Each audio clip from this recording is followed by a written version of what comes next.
Why are you driving the ambulance? I don't know. Why am I, or why is my character driving? Because that's two different stories. The character, it makes sense why the character would be driving the Well, auto. I would argue against both, actually. Hold on. Hello and welcome to Revenge of the Drive-In.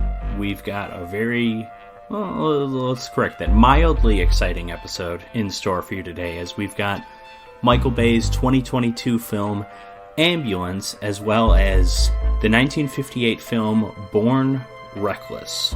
I'm your host, Patrick, and I am joined by... Jim. Hello, everybody. Hello, Patrick. How are you, pal? So, we didn't have you last episode. It's good to have you back.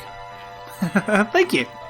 It's good to... I guess it's kind of good to have Michael Bay back. It's good to have a callback to the only other film that he's done, or that he directed that we did, which I couldn't believe that. It's one thing to quote the movie, it's another thing to draw attention to what movie it is. And I seem to recall, so I'm not super into Michael Bay. I've seen I think this is the third Michael Bay film I've seen, but I do know there's a scene. Really? I know there's a scene in one of the Transformers movies where Shia LaBeouf has a Bad Boys poster in his room, and that's, or maybe it's Bad Boys 2 or something. Wait, that's a Michael Bay film. You've never seen Bad Boys 1 or 2? No.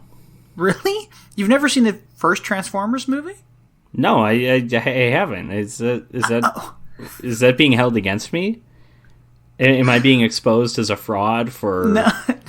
No. Because I can talk about the movie Twice Dead, but I haven't seen a Transformers movie? Like, what? What's the problem? I don't understand. I'm just surprised. I think we all have those blind spots in our movie-going experience, even among big movies. Like, for the long time, The Matrix was a blind spot, and I watched that for the first time probably 5 years ago. So, like, I was late to the party with The Matrix, late to the party with the Fast and Furious movies. At one point, I had seen them all, and then they've made seemingly 12 more since then, so I'm probably never catching back up.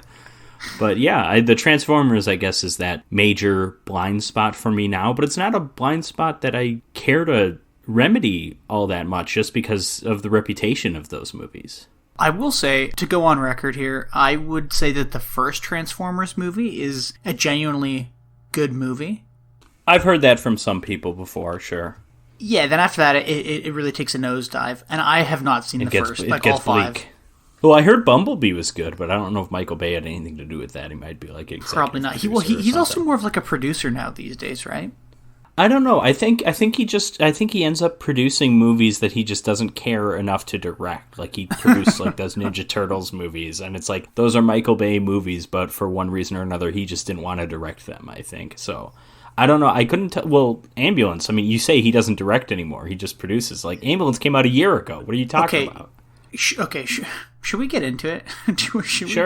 Because I'm really upset with this movie. We have watched some bad movies before on this podcast. I think that this might actually take the cake for the worst movie that we've featured on this podcast. That's surprising to me. I enjoyed this one. No, you didn't. What? Yes. No. I don't think it's a masterpiece. I enjoyed it. What was so bad about it? Well, let's jump into the plot, and you can detail your issues with it. Well, before we even jump into the plot, I just want to say the movie is shot poorly. Like, as in, like, it looks like NCIS. In some ways it is. In some ways it's shot amazingly. The way he utilizes drones, like, yes, any low-budget filmmaker can use a drone to accomplish certain shots. Only a filmmaker with a budget can do some of the drone shots that he does, where the drones are, like, weaving in and out of car chases. I thought that was amazing. I mean, there's some awesome stuff with drones, but, like, there's too much, like, rooftop, like, going down where the camera's just kind of going everywhere. It felt like I was watching a Spider-Man movie, like a lot the of Sam the drone Raimi shots, movies, the POV. A lot of the drone shots and, like, the quick cuts and the shaky cams and the brief close-ups and the Dutch angles and the quick pans and the quick zooms and mixed with extreme quick zooms, and, like, they're all fucking nauseating. They really are. I was watching this movie and I was getting I don't think they all are. I think some of them are. There's some really cool drone shots that like, again, that were standouts, but... This is a movie that really showcases both the best and worst of Michael Bay. Because at his best, he can put together a scene an exciting action scene, and he knows how to competently shoot things. And at his worst, the character stuff there's little to no attention to it, and it's underwritten, and also there's terrible humor mixed in. There's apparently references to his own movies. That's a thing I guess he does. And, I guess so, right? Yeah, and then there's a little too much shaky cam, but that's not a Michael Bay thing. That's a modern action movie thing, and I didn't think this was as bad an offender as a lot of other movies I've seen. This whole movie just pissed me off. And on top of that, this movie, I was thinking about like all the drone shots, and I was like, you know what? I was like, there's no way that this is like a real movie. This is like a project to showcase like drone work in movies or something. That's what I thought. And when I looked it up, this movie had been in like development hell since like 2015 or something. Some fucking studio acquired the rights or the remake rights to this Danish film of the same name that had come out in like 2005. And it had just been kind of bounced around between a bunch of different directors and studios and stuff. And then Michael Bay, in like the beginning of the pandemic, was like, I just want to get out there and film something. And I loved how he chose to do this movie because he envisioned this as this would be a small movie that he could shoot during the pandemic. There's nothing small about it. I know. It was big. It was all over the top. And like most of it actually doesn't take place in an ambulance. You know, like there's like the ambulance is crucial to the plot. Okay, it doesn't matter how much takes place in it. It is, but I mean, like, I like the idea that he also thought that he wanted something that was kind of like small and confined and relatively claustrophobic, but then half of the movie is racing around the streets of LA. That's the Michael Bay instincts getting in the way. This is, this movie's credit, I think it kind of works, but I think he envisioned this, or maybe the scriptwriter envisioned this as, and I have no idea what the original film is like. I don't know. Apparently Michael Bay didn't see the original film because he wanted to make it his own. I think it's because he can't read subtitles, but he envisioned this, or someone envisioned this as like I always think of Rear Window as like a really tightly contained movie in like one location, or you know, there's other examples like Phone Booth, which I haven't seen, but that's a movie that takes place in a phone booth, at least primarily, I guess. And and then the bombastic Michael Bay doesn't really let that happen, but I don't care as long as I'm entertained. And with this movie, I was entertained thoroughly for the first hour and a half, and then I think it went downhill. But well, I'm glad you were entertained for the first hour and a half. That's my brother, Will. I could use some help. My wife needs this surgery. This is real life. How's that right? You put your life down on the line for this country? You leave your family, your home? How much do you need? 231. How about more? 32 million. I need an extra man. I came to you for a loan. Look, have I ever gotten you anything that I couldn't get you out of? This movie is about these two brothers. There's these two brothers named Will and Danny. They are adopted brothers. Will is played by, I'm sure I'm going to butcher his name. It's Yahya Abdul Mateen II. The villain of Aquaman 2, based on the trailer. I haven't seen that movie. Oh, but really? He's a side villain in the first Aquaman movie. He's not a huge part, but I guess he comes back because he's such a memorable character. Then you have Jake Gyllenhaal playing Danny. I don't know if I've ever thought Jake Gyllenhaal's a good actor. Like, I feel like I've seen him be good in things. And I mean, if he wasn't a good actor, he wouldn't be working, I guess. But I don't know what it was in this. Maybe he was just excited to be out of the house at the first part of the pandemic. He's having fun with this movie. He is chewing the scenery in a way that works in certain scenes, but overall I'm not certain what to make of his performance. In general, I think Jake Gyllenhaal is very good. I've seen him in a lot of movies where I'm like, wow, he's awesome. But he does this thing where maybe it's the way the character's written too, but you know, he's essentially the villain, even though he's kind of the main character. It's him and Yahya, but he's like the psychopathic criminal mastermind, but he also can weave into that like extremely friendly professional thing, which he does obviously in the big scene when the cop stumbles upon the robbery, but he does it a few times later on, and then he kind of weaves from that to extreme screaming into the camera, and it's kind of jarring every time that changes. Yeah, I don't know. I just wasn't the biggest fan of his in this movie. But yeah, so these two are adopted brothers. You don't really learn this until later in the movie, I believe, but their dad was a bank robber who was it's implied early on. It's implied early on. Okay, so I totally missed that. But yeah, he had robbed like a bunch of banks and killed some cops and stuff, and apparently he was a pretty... I don't think the killing is hinted at, but it's definitely alluded to that this was like a family business. Danny has kind of stayed in that career criminal life, whereas Will, in like the second scene of the movie, we have him on the phone to like his insurance company. He's sitting in his living room at his house, and the camera's like panning around. You see his Purple Heart and some medals and a book on Afghanistan. Yeah. So Will isn't committing domestic crimes. He's busy committing war crimes. He's still a criminal, probably. I mean, well, yeah, okay, sure, let's go with that. But he's got some financial problems. His wife is sick, and they have a baby, and his wife needs a surgery or something or other. I was amazed at how sloppily that was handled. It was like the very first scene. He's on the phone, and she's got the baby. And I don't think they even say what she has until No. He's talking to Isa Gonzalez later on, like an hour later. It was very sloppy.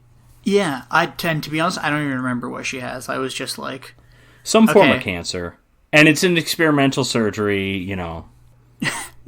Will goes to Danny against his wife's wishes. He needs some financial help. And as he goes up to Danny, Danny's literally in the middle of putting together a crew for a heist on a bank. And there's this kind of slightly jarring scene where, like, Jake Gyllenhaal keeps on getting slightly more worked up before the heist actually happens. And then Will is there, and he's like, are you going to join? Are you going to join? And it just cuts to Jake Gyllenhaal kind of circling Will, and he's like, are you going to join? You got 10 seconds. You got 5 seconds. And off camera, Will joins in Danny's bank heist plan. Will is worried because he sees all the guns being loaded up, and Danny's like, no, this is for protection. We don't anticipate firing a single shot or anything, you know, that's... He kind of comes across as like a gentlemanly robber. And from what we learn from the FBI agent later in the film, is this the first time people have died on any of his robberies? Because we know that his dad was a crazy person, killed a bunch of people, including cops and stuff. But I don't think they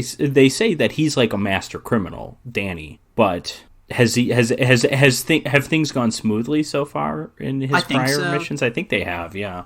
Because he's never been caught, but they kind of know that it's him, but they can't pin anything to him. So as this is going on, we're also introduced to another character, one of the other main characters, a woman named Camille, who's played by Eliza Gonzalez. From here on out, she's referred to as Cam. Which was confusing because the wife was Kim, right? Yeah. The wife is Kim, I think. Or no. I thought they called her Kim. The wife is Amy, the bank teller is Kim.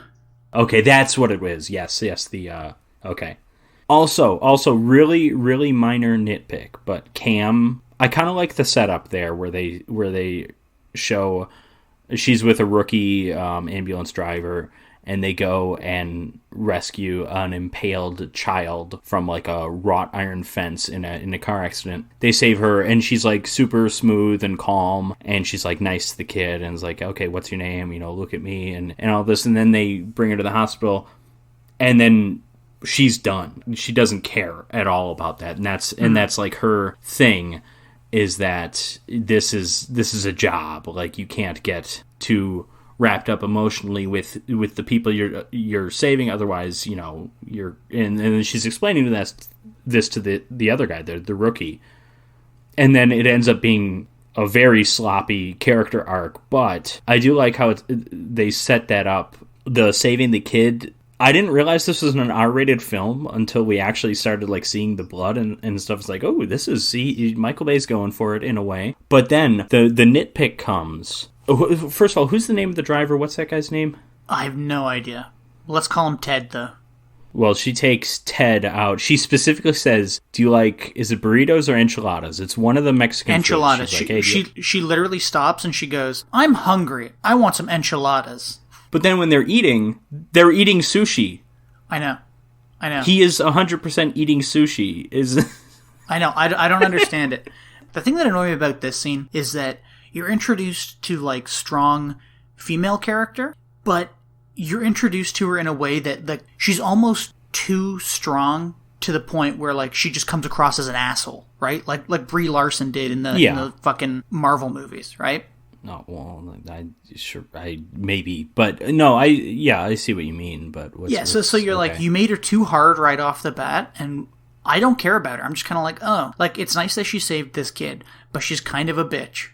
No, but they establish that's because of her job, and then later on we get some backstory, and she was addicted to speed, and it's like, yeah, sure, whatever. But no, to me, that's because of her job. She's not just like an asshole. She's kind of an asshole, but she's an asshole because, I mean, can you imagine being like an EMT, like, you know, in an ambulance, and you see people, you're trying to save these people, and I don't know, half of them die in the back of the ambulance while you're giving them CPR or something? That would be miserable. Like, I feel like you would have to kind of be like this. Yeah, I guess so. I mean, Listen, I'm not saying it's the greatest character arc in the world, but I'm just saying I liked the setup for her.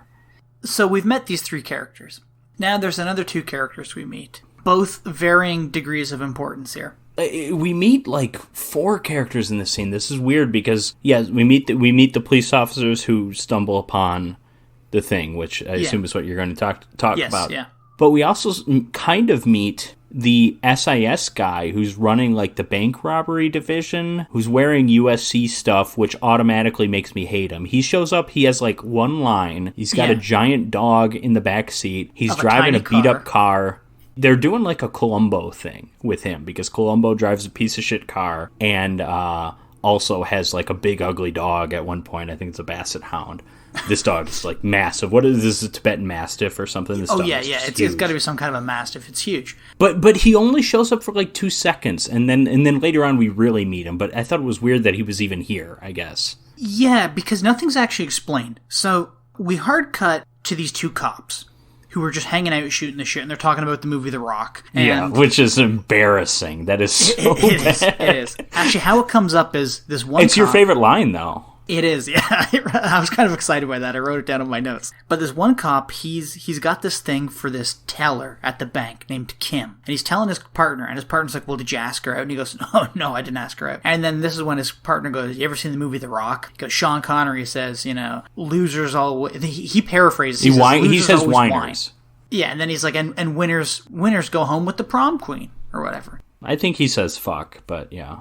Yeah, and the partner's like, okay, fine, you're right. I'll go to the bank and ask this chick out. So as the cops pull up to the bank, we're introduced to some side characters who we don't know their names, but they're sitting in a car with like no markings, and they're not wearing uniforms, and they radio this guy in a tiny car with a big dog, and they're like, there's some cops pulling up to the bank, and the guy goes, they're gonna fuck it all up. And then you think, is this guy a criminal? What's happening? And then the guy in the tiny car with the big dog goes, I need you to kill Danny and his crew. That's what you're here to do. You're here to kill them. And then you're like, oh, nothing has been explained. I guess these are bad guys. I have a question. Did I miss something? Because these guys, they you know, the USC guy, Garrett Dillahunt, who is such a great actor. He played 2 completely different characters on the show Deadwood for some reason. I found that very distracting because he dies like a couple episodes in and he just shows up later in the season. I'm like, what? But they already know. He handles like the bank robbery division, right? They call it SIS, which is a thing in Los Angeles. Well, I think there's 2 divisions. He's the captain of some division, but then there's SIS. Also the division that I've named several times, yes. But then there's another guy who's the head of like this bank robbery division. Though that's the FBI bank robbery division. It's different. Oh, okay. So these the SIS guys know this bank is going to be robbed. But they also, you would think, okay, they've done a ton of research. They know who Jake Gyllenhaal is. But they don't. That was weird because the FBI guy knows who he is, but he didn't know that this bank robbery was going on. He just kind of already knows him. He knows him personally, and then he also knows him professionally for it. But they did know that the bank robbery was going on because he had guys stationed outside of the bank waiting for them to come out. That's what I'm saying. The SIS guys know, but they don't know Jake Gyllenhaal. So how did they know it was being robbed? Was someone on the inside of Jake Gyllenhaal's team? Did he tip them off? Because if so, I feel like they didn't show who. But most of the guys die once the thing happens, so I don't know. Well, yeah, I think slightly before or slightly after we're introduced to SIS Man, he mentions that they've been aware of Jake Gyllenhaal and his robberies for some time, and they've been trying to catch him. Well, no, he doesn't name Jake Gyllenhaal. He says he's aware of, like, this, I think he calls it, like, the San Francisco team or something. He refers to them by, like, some city, probably a city where they also robbed a bank. But who this guy is still news to him. Okay, yeah. So he is somehow vaguely aware of these people, and he does have police or like agents or whatever stationed outside of the bank waiting. Yeah, but to how does he know the bank is going to be robbed if he doesn't even know the name of anyone who's affiliated with You're this right. group? I have that literally part no I don't idea. understand. I feel like there has to be an inside man, but he just gets killed in the shootout or something, and they just didn't get a chance to. Maybe it's the guy in Birkenstocks.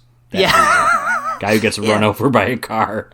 Well, okay, so these two cops roll up to the bank, and so many issues could have been solved if Jake Gyllenhaal didn't let this cop into the bank, okay? So it turns out that Jake Gyllenhaal and his heist crew beat these cops to the bank by, like, a few minutes or whatever, right? The cops don't know that the robbery is going on. This cop just wants to go out and try to ask this girl out. So the cop goes to open the door, and the door's locked. And he goes, that's weird. So instead of just being like a rational person and being like, oh, maybe I'll come back later to interrupt a girl at work, he starts banging on the door. Well, and not just like so then Jake Gyllenhaal, in disguise as the bank manager, tells them they're doing something and they can't let anyone in. For 20 minutes.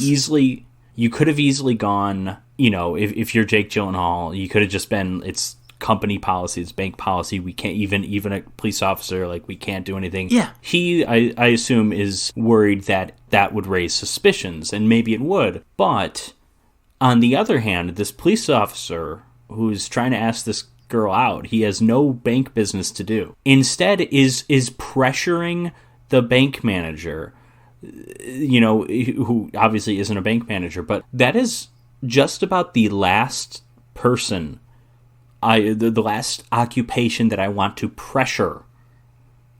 Whether I'm a police officer or not, I feel like this guy's... When he actually knocks on the door, he goes, "What's up? You're closed?" Right? And Jake Gyllenhaal's like, we're transferring money to an armored car or whatever. It's going to take about 20 minutes. Just company policy to close the door. And the cop says, and I quote, "Oh, well, I'm on my hour break and I just wanted to open a bank account with you guys." Yeah, then he lies and says he has bank business, which I guess he's just going to do that. And, yeah, and then Jake Gyllenhaal goes, "Oh, well, sorry, it'll have to wait 20 minutes or something." And the cop goes, "Well, can I do it now?" And Jake Gyllenhaal goes, "Okay, come in."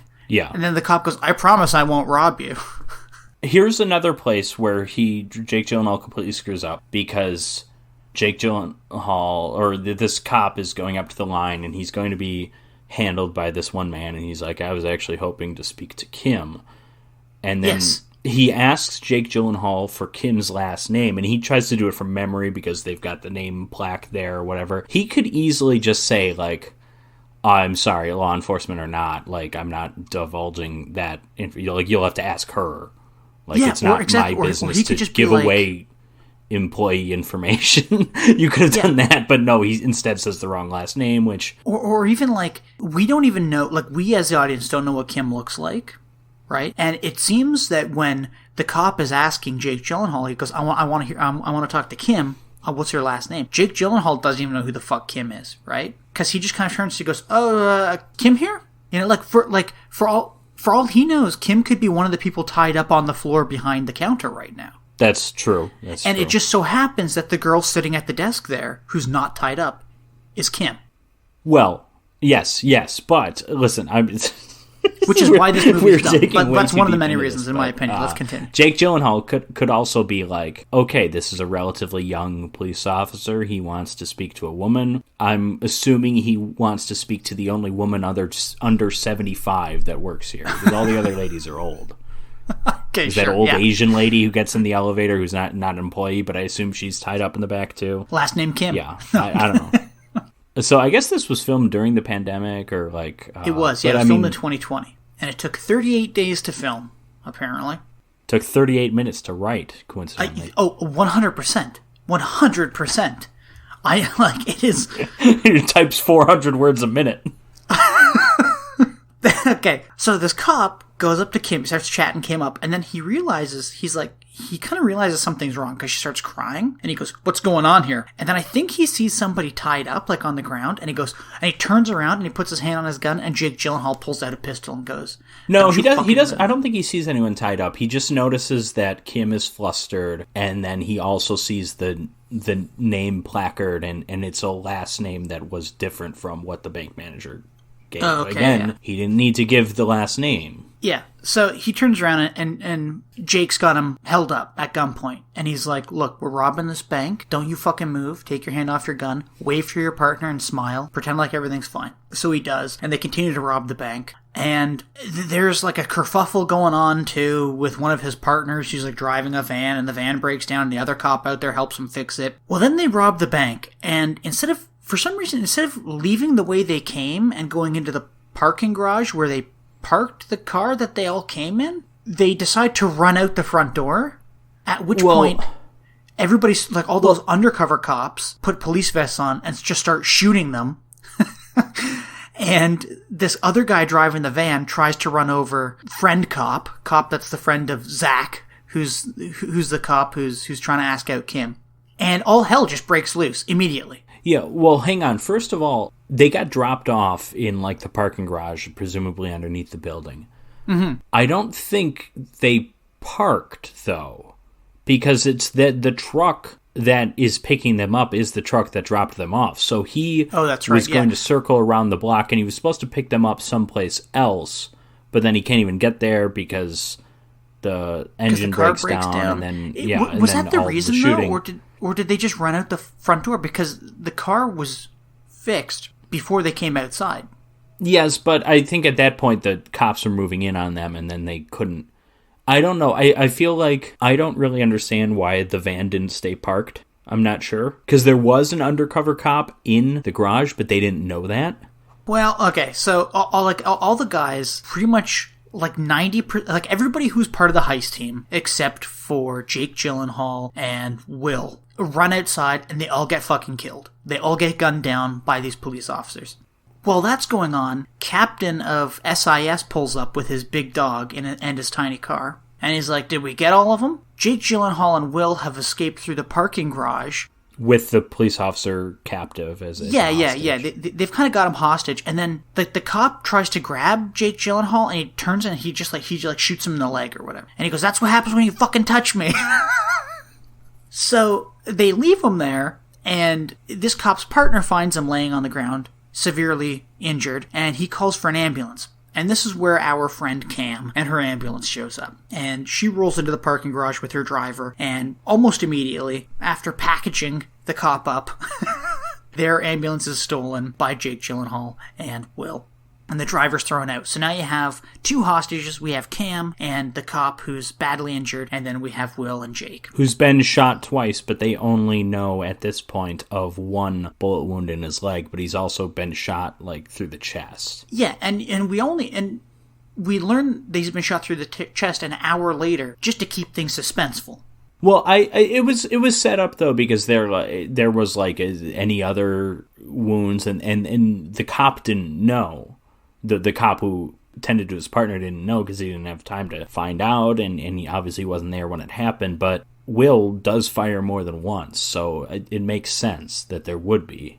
Yeah. So everybody leaves. The cop, the SIS captain, who's almost played like a comedic relief character. He pulls his big stinky dog out of the car because the dog was eating Korean barbecue with him last night. Yeah, farting all over the place. We needed that detail. We needed not only is it a big dog, but it has to be a stinky dog too. We needed to establish that. Yeah. I know. So he takes the dog out and he goes, "Take my dog home," and somebody puts it in the back of a cop car. And then he carries on with his day. And their first order of business is to find the ambulance, which is pretty easy because they immediately put a helicopter in the air and they find the ambulance, like, parked in an alleyway.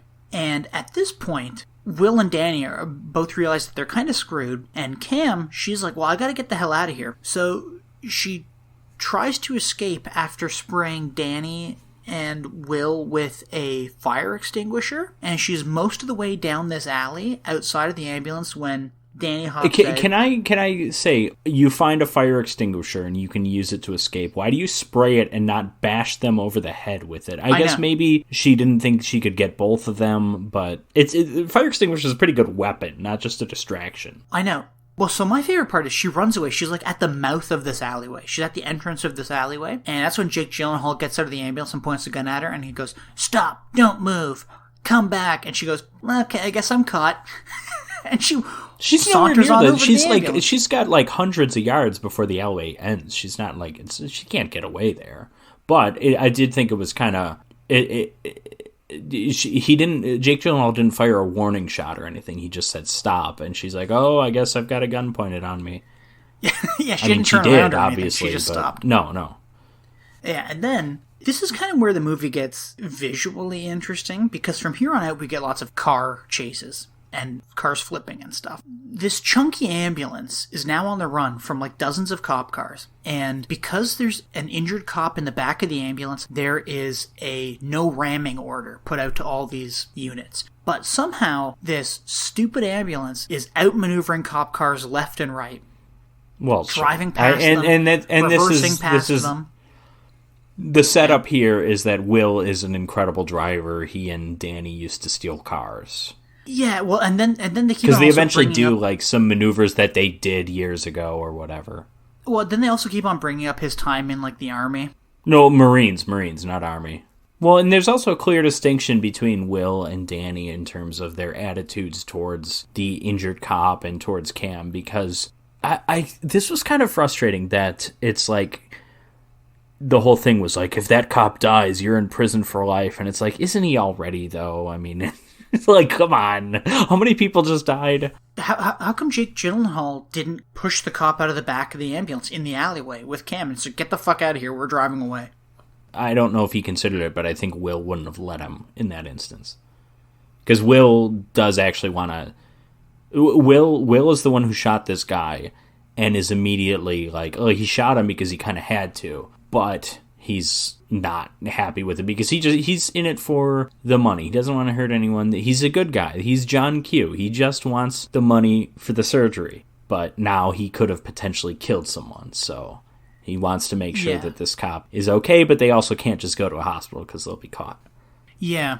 It's not the most compelling drama in the world, not the most compelling character work in the world, but I thought it was all sufficient for the plot that they had.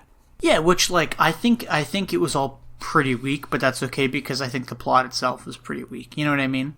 Well, yeah, at the end of the day, this is not a movie about the plot. It's about car chases and eating Korean barbecue with dogs. And I mean, listen, I don't think any Michael Bay film is truly about the plot, but I'm okay with that. I can accept big dumb action in certain instances, and I think there's enough going on to keep you invested in between big dumb action scenes. And it's like, it's mostly big dumb action scenes at this point on, but yeah, I don't know. I'm surprised to hear you're so negative. You're a big fan of The Rock, which I am. Well, but you know what? I thought I was love decent. Armageddon. I've never seen Armageddon. I think I like The Rock. I like Armageddon. I like the first Transformers. I think the difference is you have interesting characters in those movies. Do you though? In the Stanley Goodspeed, but you also have an Stanley Goodspeed. He's an but Sean Connery character. is the cool character in that movie. Sure. Or what's his name? Yeah, I'll give you have one interesting character. No, what's his name? The Colonel, the bad guy, the Colonel in the movie. Oh, Ed Harris. Okay. Yeah, Ed Harris. Thank you. Well, and this is what they tried, and again, it doesn't fully work. With Jake Gyllenhaal, because he is a criminal mastermind, right? Which, we've seen that character a bunch of times, but he's also like psychotic. Like it's established he's not that likable. He's not supposed to be likable though. But he does have at least somewhat of a devotion to his brother, which can take away from the psychotic nature of him. Will is the one we're supposed to root for, and Will is the one who's conflicted. Jake Gyllenhaal is mustache twirler. Yeah, which is a shame, though. I mean, because I think they had the opportunity to make an interesting villain with Jake Gyllenhaal's acting in that kind of, like, crazy way. Because, I mean, like, I think one of the best villains written in a movie in, like, the last decade is Javier Bardem in Skyfall. Okay. He plays that so well. He plays that kind of crazy and unstoppable really well. Almost in the same way as he played in No Country for Old Men. He was just, But Jake Gyllenhaal, he doesn't do anything that makes you kind of laugh, kind of chuckle and go like, oh, that's sort of relatable. You know what I mean? Like, Javier Bardem in Skyfall was kind of relatable. I think they tried, and it doesn't really work. Like, when he listens to music to kind of calm his nerves. Because he's kind of flamboyant in a way. The way he's talking, he's got the turtleneck. Like, yeah. They're going for something there that didn't quite work for me, but it also didn't, like, ruin the character. I mean, I don't think it's a perfect villain by any means, but it's like I thought Jake Gyllenhaal brought it. Like I said, I don't think his performance fully works, but is he unpredictable? I think he is, and that's kind of the one thing he needs to be. I do agree with that. Well, I guess like getting back into the movie, much of the movie is just car chases from this point on, which I think we've already mentioned. But yeah, but I think you're underselling how good the car chases are, though. I'm not saying they're the best that's ever been done. Some of the car chases in this movie are fantastic. I will grant you that. And this is where the drone footage is amazing. There's one scene in particular where they're in like an empty lot or something, and it's in the bright LA sun. Mm-hmm. The drone, we're shooting from the perspective of a drone here, and it flies like in front of a couple cars as they're going 70, 80 miles an hour. Maybe they're not going that fast, but but it definitely looked like that. And it goes in between cars, and it's like genuinely amazing. And again, this is, I said this earlier, but every low-budget filmmaker nowadays uses drones. Neil Breen uses drones. Neil Breen could not create a scene like this with drones. Now, I understand there's a lot of films in between, in terms of quality, between Neil Breen and this. But I think this is where Michael Bay's staging of the action sequences, which is the thing that he's most known for in terms of a positive light, he found a way to like perfectly utilize this kind of technology. Drones were made to bomb people and commit war crimes, but in terms of filmmaking, this is what drones were made to do. This is the best use of drones I've seen on film. I'm going to compare it to something that I don't feel great about because this isn't on the level of it, but there's some action sequences that really stand out to you, not just because they're like great action scenes, but because you can point to something specific within the filmmaking, whether it's the choreography, the cinematography. The one I think a lot of people would go to is that one in Oldboy in the hallway. It's just one long take, and it's incredible choreography. This, to me, is the car chase equivalent of that. It's not as good, but you see where I'm going with that? Yeah. I know exactly what you're saying. I really liked the shot when they go into like an empty warehouse, and that's the scene when they have to pull back because that's when the USC guy, Captain Dillahunt, realizes that his dog is involved in the... Yeah, exactly. Yeah, because at one point, the cop whose partner is in the ambulance steals a cop car, and it happens to be the cop car that the dog is in, which is essentially a get-out-of-jail-free card for one particular action scene. Which I want to get back to that in a few minutes, I guess. But going back to that drone shot of that, because it's like a parking garage, like full of posts, like big concrete pillars, and the cars are. Well, I thought it was like a warehouse or something because like when they're outside this building, whatever it is, they're driving on like the elevated area, where I presume trucks would back into and deliver their payloads, so to speak.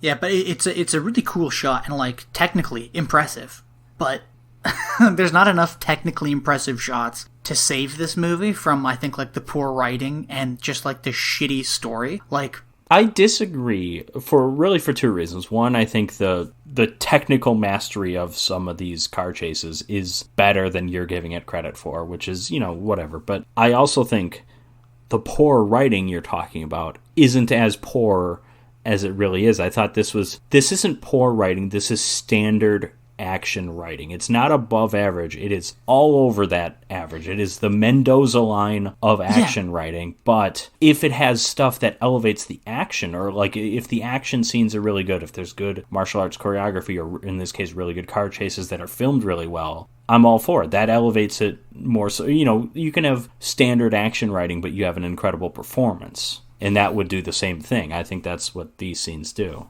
Yeah, for me, this... Well, I don't know. I'll talk about it in the end. I'm going to get back to this movie, though. Between the various car chases, we have moments of panic for the main characters because, like, a third of this movie is about trying to keep this cop alive in the back of the ambulance. My favorite part about this was that, yeah, they're doing all these things, but at the same time, they're keeping him away from major medical care for as long as they are. There's no way in hell that leg isn't being amputated. Yeah, I guess, right? Yeah. Well, like, the first major thing that happens is, like, that the cop goes into cardiac arrest. Yeah. And... So they gotta do the clear, the... Yeah, they gotta put defibs thing on him, right? And Cam's getting Danny to do it, and he's just, like, yelling at her the whole time. Jake Gyllenhaal's like, I don't know what... This isn't a fucking Atari. I don't know what fucking button. I'm like, Atari, dude? Fucking dated reference. Come on, pal. Yeah. Well, listen, that's the point. That's the character. It's a dumb time to be making a joke, but he is making a joke there. Come on. Yeah. You're being too negative here. I You're am, complaining about really, that. This movie just annoyed me a lot, I think. And and that's I'm not fair, in a good mood but today. Listen, I'm not either, but it's because of the second movie, but go on. Okay, yeah. Well, anyways, so the cop lives, but then later on, he's losing a lot of blood, and Cam goes, Will, I need your blood. We need to do a blood transfusion right now. You gotta save him. Nobody checked to see if they're compatible.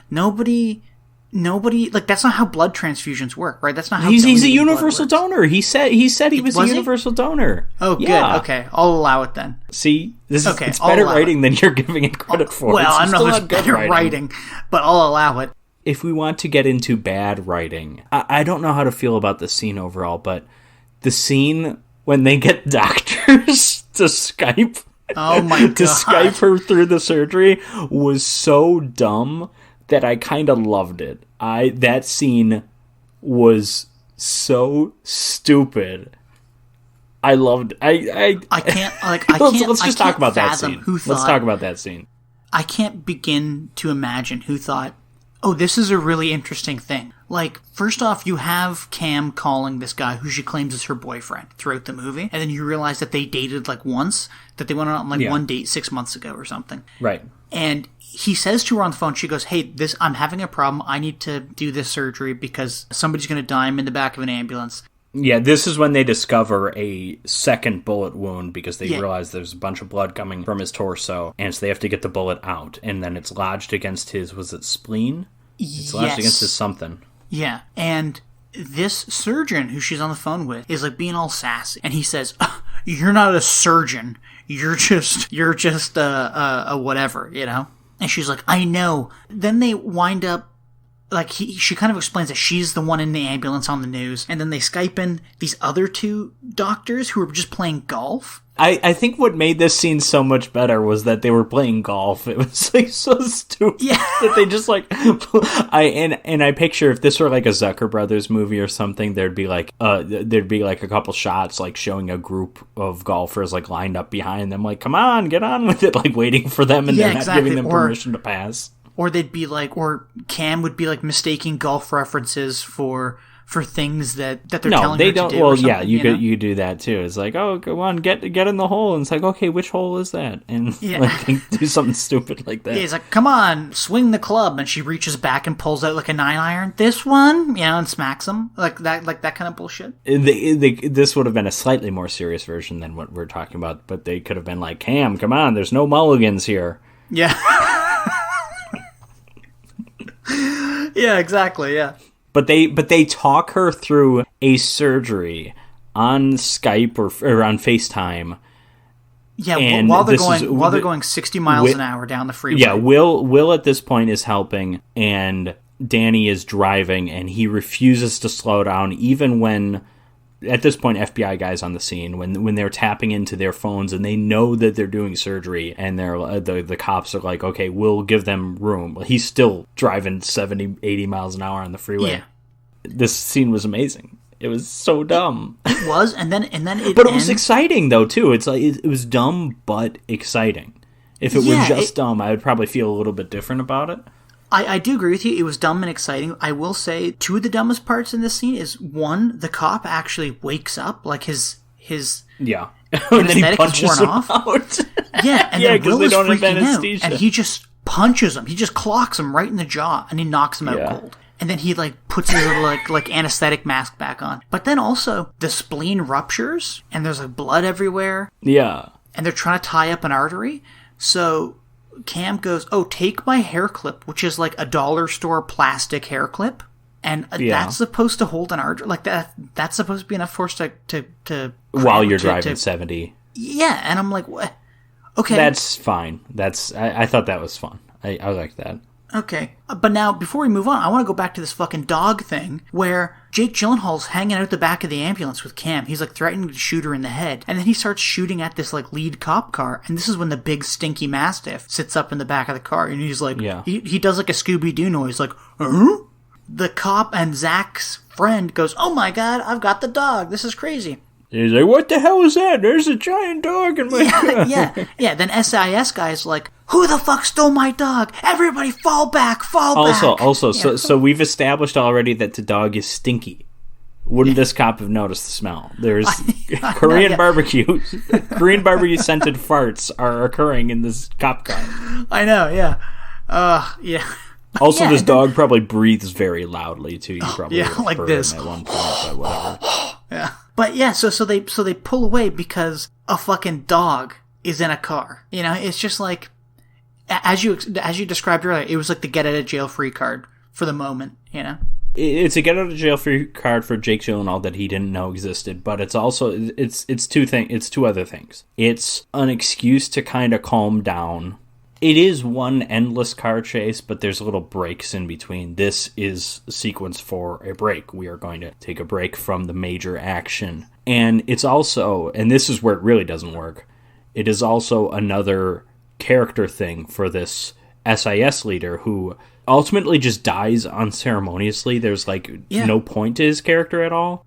Well, then there's even this other character who's introduced around this time, after the dog thing and before the spleen explosion. But he works for the FBI. He's the head of this bank robbery division in the FBI, and he knows all about Jake Gyllenhaal. Not only because he's robbed a bunch of banks and he's on the FBI's radar, but he went to college with him. And you learn this in some of the most hack writing dialogue when he walks up to SIS guy and he's like, "You don't know the kind of man that you're dealing with." And SIS goes, "I think I know just fine, thank you very much." And then he goes, "Well, can we just cut the bullshit? Can we cut the shit where you say I know him well? And because guess what?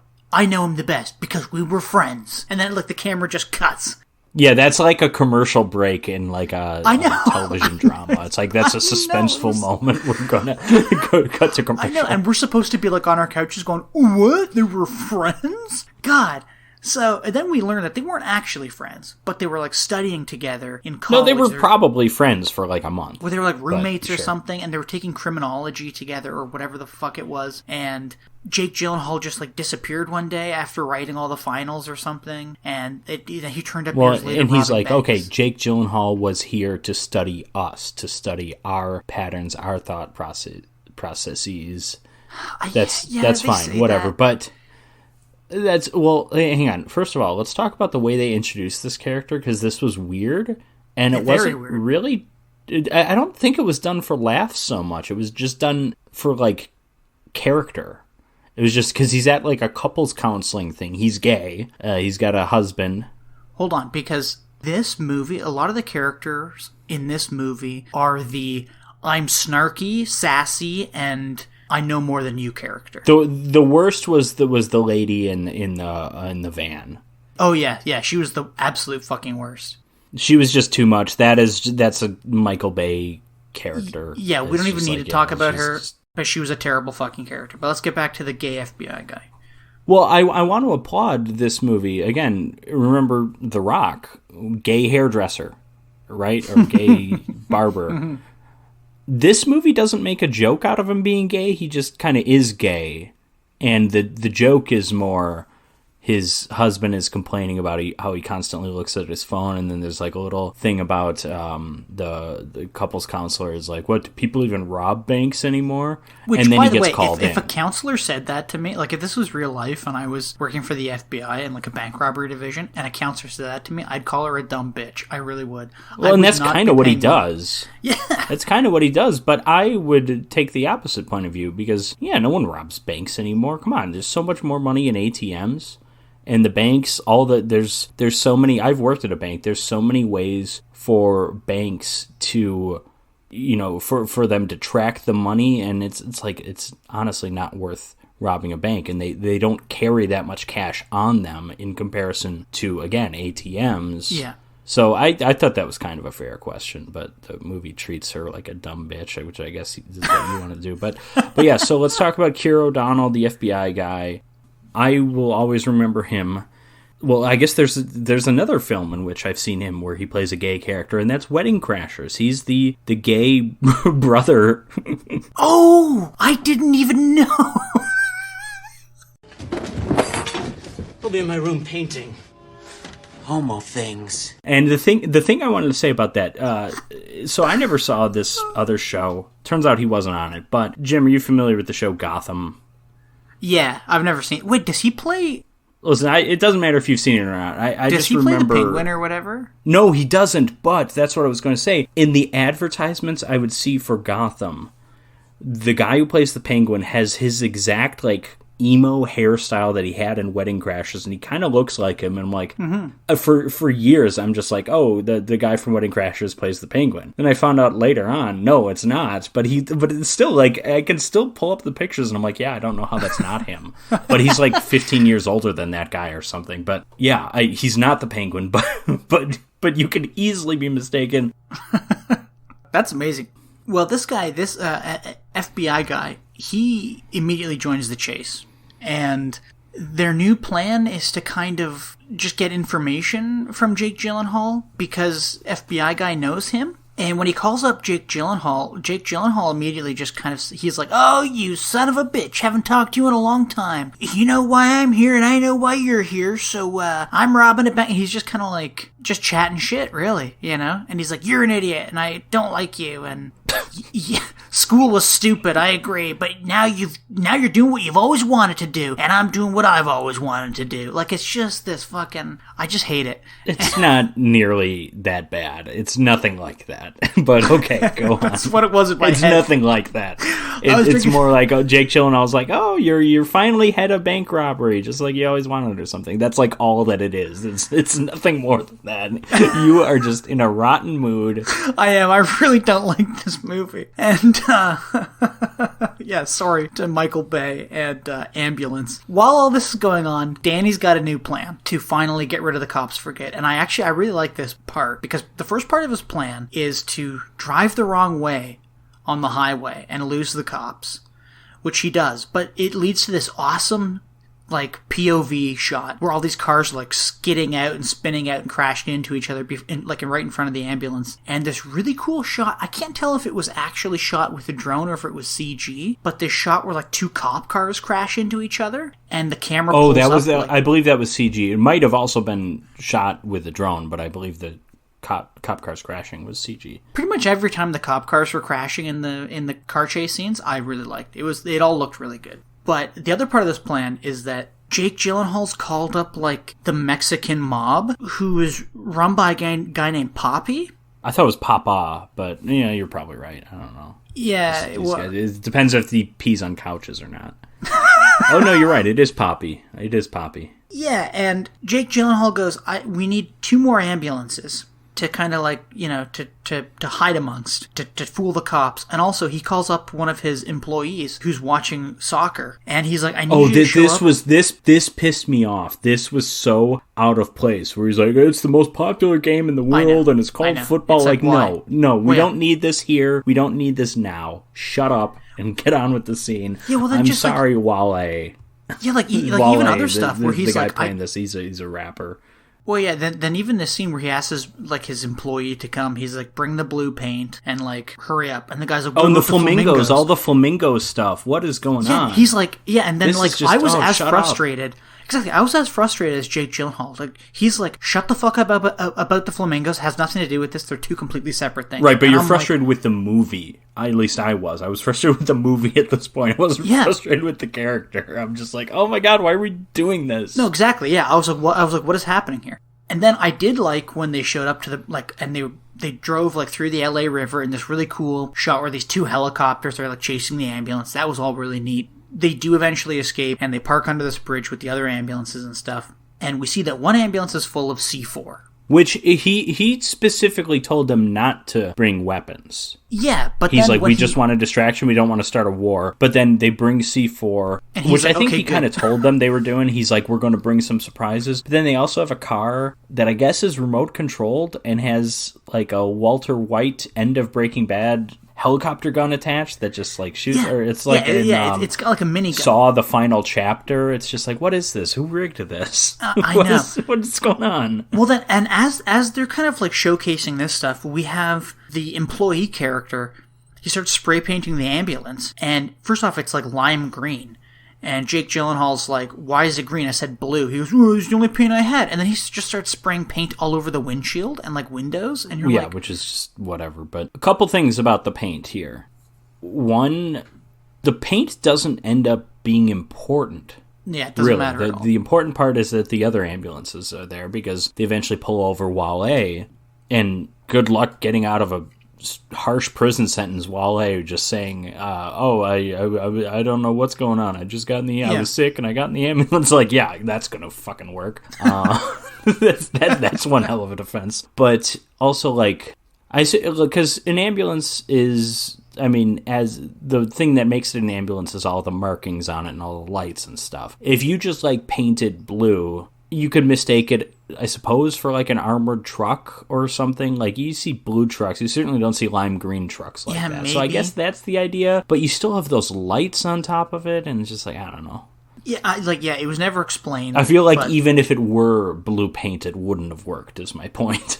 Yes, yeah, no, exactly, I agree. But it does work briefly, because the one ambulance, because all three ambulances split off. Well, it works because of the other ambulances. It doesn't work because of the paint. No. That's my point, yeah. It only works briefly because of the other two ambulances. So one of them is immediately pulled over, and that rapper dude gets out, and he's explaining to the cops that he doesn't know why he has an ambulance. And then the other ambulance is full of C4 and just driven into like this cop barricade where it explodes, causing all kinds of havoc. And while that's going on, these Mexican gangsters drive this lowrider car with a minigun in the front of it, and it just starts shooting up all the cops. Correction. Correction, no one drives it. It drives itself. There's a mannequin in the driver's seat. You're right. Yeah. They I guess it's remote controlled. We never establish who has the remote, though. I don't think. Well, no, but there's two guys standing on the bridge. Okay, I see. But also there was something when Roberto, the gangster who was driving the ambulance and eventually jumped out, but not. Oh yeah, there was like a remote on the ground or something. Yeah, he dropped something. And there was like a couple shots of it, like, ooh, this is important. And then it's never brought up again. Well, yeah. What was the point of that? So this scene's amazing, too, because Roberto's being chased by Black Friend Cop.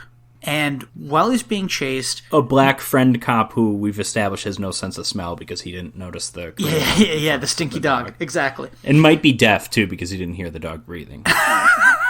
Yeah.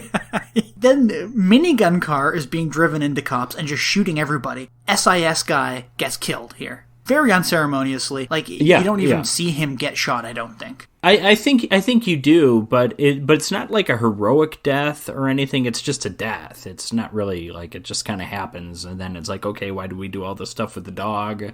Yeah, I don't know. Yeah, exactly. And then while that's happening, Black Friend Special Needs Cop tackles Roberto to the ground, who's got a gun. He's trying to shoot Black Special Needs Cop, and Poppy, Roberto's dad and head of the Mexican gang, is watching apparently all of this on the news, and. In the struggle, the gun goes off and blows Roberto's brains out, and Poppy and like one of his henchmen are this didn't happen TV, live like, on TV. Whoa. They got a like, shot they got a shot of the guy on the ground dead. It didn't happen live on TV, but this felt like something out of Nightcrawler, the other Jake Gyllenhaal movie, because if it bleeds, it leads. That's the big thing with Nightcrawler. Yeah, except there's like a satirical all element over to the that. concrete Yeah. in this shot, and and he's like, "Oh my God, my son!" And the whole reason Poppy was helping Jake Gyllenhaal do this is because he was going to get 8 of the $16 million that Jake Gyllenhaal had on him, whereas because everybody else died and had the money taken back. Essentially, he only had $16 million, and he was going to get 8 for helping him. But now he's kind of upset that his son's dead, as anyone would be. Well, it depends how much of an asshole the son is, really. Yeah. I don't know if Joe Kennedy would have been that pissed if Teddy was shot while he was president, but, John, Well, Jake and Will and, what's her name, Cam, and Zach the cop, they all make it to Poppy's, safe house, his hideout. And they come out, and at this point, they somehow already know that Poppy's son has been killed. And they come out and they're like, "I'm sorry for your loss. Here's $8 million." No. They don't know that. They find that out. Poppy tells them. Maybe it's just the acting, but it seems like they expect, you know what I mean? Like Poppy's like, "My son's dead," and they're like, "Oops, sorry. Well, here's $8 million." And then he's like, "Oh, is that enough to bring back a dead son or something?" And Will goes, "Well, that's a hell of a lot more than most people get." And it's like, "Oh, is that a jab at the American payment plan for if your kid dies in Afghanistan or some kind of far-flung war?" Anyways, they're all hanging out at Poppy's place. Cam and Zach are kind of moving around in the back of the ambulance, opening and closing the door, looking around. Well, Zach reveals that there was a pistol hidden underneath his torso that no one noticed, no one knew about. Somehow, except for him, but he's mostly been unconscious. Yeah, and they're just kind of waiting in the ambulance for this transaction to be done so that our 2 main characters can come back and leave. But Poppy's like, "Look, you've brought these 2 people into my hideout. You're leaving them here.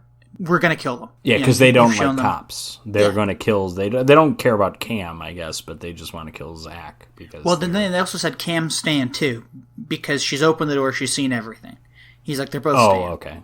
And Will's like, they're not fucking staying. And Will's making a hard point about this. And Jake Gyllenhaal, it looks like, he seemingly is siding with Poppy on this. And he's kind of calling Will like a little bitch. He's like, he goes, "I thought we were brothers. I thought we were both taking the same path in life." Well, and then Poppy says something. He refers to him as his fake brother. Yeah, which we don't know it at the time, but that's presumably what gets Jake Gyllenhaal to really side with Will. Probably, maybe. Maybe he was with him all along, and this is how he's playing it. I don't know. Yeah, exactly, yeah. But kind of a mistake to do the fake brother thing. The pretty bold thing to say. I don't know. I mean, it is. But then Jake Gyllenhaal is really kind of laying into Will, and you're like, "Oh my God, is he going to shoot him?" It is worth noting, though, I don't know if they were always in the script supposed to be adoptive brothers, but apparently Yahya Abdul-Mateen II was not the first choice for the role. He only... I don't know if the other guy dropped out, but eventually, because Aquaman 2 was delayed, possibly because of the Amber Heard situation, I'm not really sure. There could have been... I mean, there's DC. There's 45 different reasons why that production might have been a shit show, but... Yeah, I don't remember the name of the original actor. I'm not sure if it was someone I was familiar with, but it was going to be a white dude. So I don't. I'd be curious if they were all along supposed to be adopted. Yeah, that is interesting. What's even more interesting is this is actually one of my favorite scenes in this movie. Actually, I guess I should say the scene I like the most, where it looks like Jake Gyllenhaal's siding with Poppy, and then he says something along the lines of, he's talking directly to Will, and he says, "I thought we were just going to follow each other left. We were going left." And then you realize he's saying, go left? And he just keeps kind of repeating it. We were going left. We're going to go left. We're going left. And then they both just pick up their fucking semi-automatic weapons and then just start spinning around the room and killing everybody, including Poppy. And then, actually, I guess that they don't kill him right there. Jake Gyllenhaal turns Poppy sitting in his chair, and he says, and he shoots him twice, and he's like, "That's for calling him my fake brother," or something. So they hop back in the ambulance. Or no, they go to get back in the ambulance, and there's gunfire and stuff going off, and then as Will goes to open the back ambulance door for some reason, Cam just shoots him, like in the chest, and she's like, oh my god. And then she pretends that she didn't shoot him, and she doesn't know who shot him. Well, yeah, in what you... Because since you've done such a shit job of explaining this movie, we should say that... because you're in such a fucking rotten mood, and you just want to skip to the end, but... it's clear to Cam... It's clear to Cam that Will is... I think the FBI guy says, when she's on the phone, says that he's the weak link, you need to work him. But she could see that all along, that he's... Between the two of them, Danny is the more evil one, and Cam has a heart, because he's the one who offers to give his blood. He's the one who keeps insisting, no, we don't kill the cop, we're not going to just drop them off or anything. Yeah, and she knows he's got a sick wife at this point and a baby at home, and he's spoken to them on the that phone comes up. Well, yeah, car. because when she's in the front, he gets a FaceTime video from his wife, and he's doing that. And it's like an emotional scene, because at that point he's probably thinking, I'll never see her again, I'll never see my kid again. Again, standard action writing. I don't think it's below average even. Well, anyways, so she shoots him, and then pretends that she doesn't know who shot him. Almost immediately afterwards, as one would be, I guess, from getting shot in the chest, Will isn't doing that well. And he's kind of writhing around in the back of the ambulance. It looks like that's what he's doing, but what he's actually doing is taking handfuls of cash and putting it in Cam's bag for her. For her to give to his wife. Yes, yeah. And at this point, Danny's this kind of frustrated me a little bit, because I understand this is what you do in this movie, but there's no way in hell that money's actually getting to her. No, it's like that money is, that money's going nowhere. You know that. You have to know that. Yeah, or like in real life, if you spend it, the FBI, I'm sure, is tracking the serial number on the bills. You know what I mean? Exactly. Again, this is why you don't rob banks. It's like not worth it. This is why no one robs banks. Yeah, but, okay, so at this point in the movie, this is the only time Danny has thought to go to a hospital now, because his brother is dying. Then, seemingly, he dies. And Danny's really upset. Sorry, Jake Gyllenhaal's super upset. He's like, oh my god. He goes, ugh, there's a gun here. Whose gun is this? Where did this come from? Did you shoot him? And he's like yelling at this cop, this poor cop. He's like, did you shoot him? I knew you fucking shot him. I know you fucking shot him. And as he's yelling at this cop, Cam's like, no, it was me. I shot him. And then he just turns around and starts like choking her, and he's threatening to blow her brains out. And then they get surrounded by the FBI guy and all the cops, because they're parked out in front of a fucking hospital. And Jake Gyllenhaal's like, my brother's dead. This has all been a shit show. I'm gonna fucking blow this fucking woman's brains out. He opens the door, and just as it looks like he's about to kill her, he gets fucking shot in the back. And it goes right through his chest by Will. Will sits up and shoots him. Jake Gyllenhaal falls face first onto the concrete, and everybody rushes over and they cuff him. And then they also cuff Will. And slightly before this... Well, actually, I guess not even really slightly before this, but kind of like in like the last 20 minutes leading up to this, Cam had been telling the FBI guy, like how much of a good guy Will is and how, he has been trying to save people's lives. And then she tells the cops, she's like, be careful with him, he's good, he saved us. And then my favorite part was, for some reason, the police brought Will's wife to his cuffing, which was really neat. Yeah, why was she there? I don't know, she just showed up in the back of a cop car. I don't remember, did the cops bring her? I don't remember that. Yeah, she hopped out of the back of a cop car.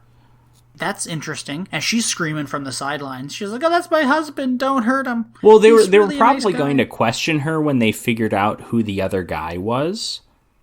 But then that still doesn't explain why they brought her to an active crime scene.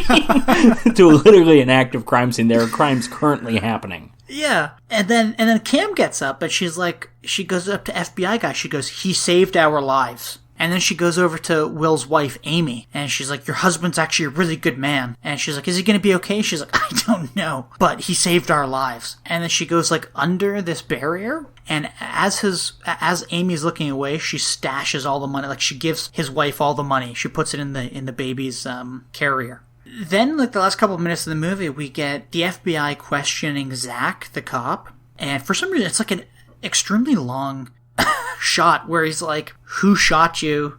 Who kidnapped you? And we kind of see the cop pointing, and then he swipes to a picture, much like Tinder. He swipes to a picture of Will, and he goes, "This guy saved my life." Yeah.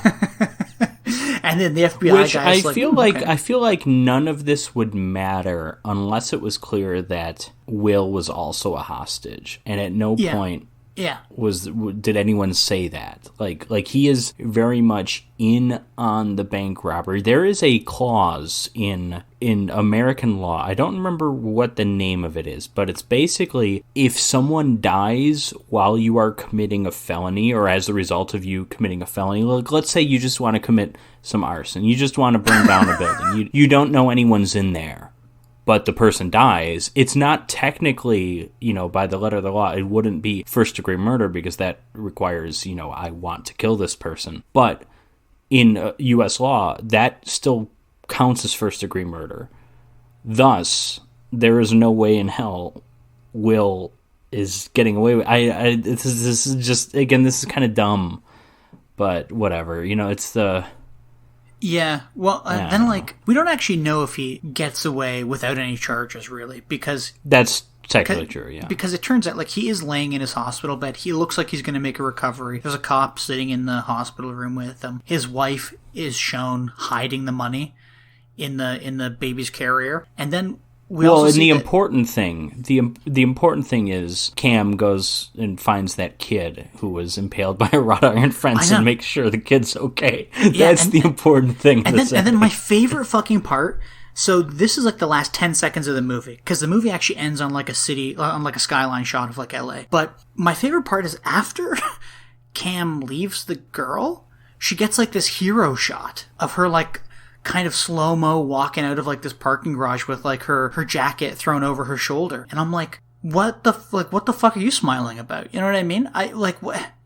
Also, why do we need this hero shot? You could have just left her in the hospital. And she didn't really do anything. She did save this cop's life, right? But I just don't know. She also saved Will's life because they were just letting Will lie on the concrete, and she's the one and she was who basically forced him into the hospital, and is his name is Will, and this is what's it was just a weird, but it was just a weird hero shot. Listen, who cares? Oh, and I guess we should point out that also Jake Gyllenhaal died.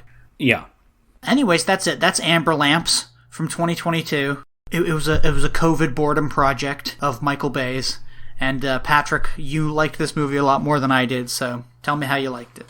Well, I liked it up to a certain point. I think the last half hour or so, you really felt the length. The film didn't have any of that energy that it had earlier. From, let's say, bank robbery. I actually didn't love the bank. Well, we don't really see the bank robbery, but I mean, when that shootout first happens, I didn't love that scene, but from that scene up through when they get the other ambulances, I thought the film had this, awesome energy, and part of it's the camera moving around with the drones. Mm-hmm.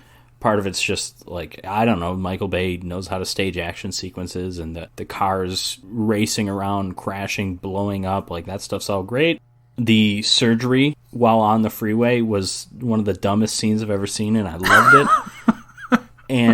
But then kind of after that, I'm just the film kind of ran out of things to do, and it became apparent because early on, the plan to get the multiple ambulances, that is a plan early in the film, and they just don't get around to it until another hour, but. From then on, it became apparent, Jake Gyllenhaal doesn't have a plan. And that's fine if you want to do that. His plan is essentially, when they get to the hospital, he's not getting out of there alive. This is a Butch Cassidy situation. This is a Bonnie and Clyde situation. This is a Thelma and Louise situation. This is a Danny and Will situation, where there's, no way they're not getting obliterated with bullets or at least arrested. But for that to be 2 hours and 10 minutes in, I think is just too much. If that was, I don't know. The movie felt its length in the last half hour or so. Even though the scene where Danny and Will unite to shoot up the Mexican gang is pretty well done and exciting. That is for the most part when the movie lost my interest. However, so, I mean, obviously I've talked about, I love the drone shots. I think Michael Bay makes great use of that. This is, like I said, the best use of drones in film that I've seen. I'm not saying it's the best there is, but it's the best that I've seen. This is utilizing technology in a way that puts you into the action. And I don't mean like... This is what James Cameron's trying to do, right, with Avatar. This is the 3D crap, and you know, that stuff's not for me for one reason or another. Mm-hmm. This stuff worked for me, that what Michael Bay was doing. And I thought the action writing, the standard action writing, I thought it was like passable. I thought Will, his character, clear motivation, a little torn between what he's trying to do and saving people and his devotion to his brother. That stuff's all fine. I thought where the writing was really kind of weak was Cam learning to check in on that little girl and make sure she's okay. But that's like the end of the movie, so who cares? But yeah, I liked the movie. I thought it was a lot of fun for most of it.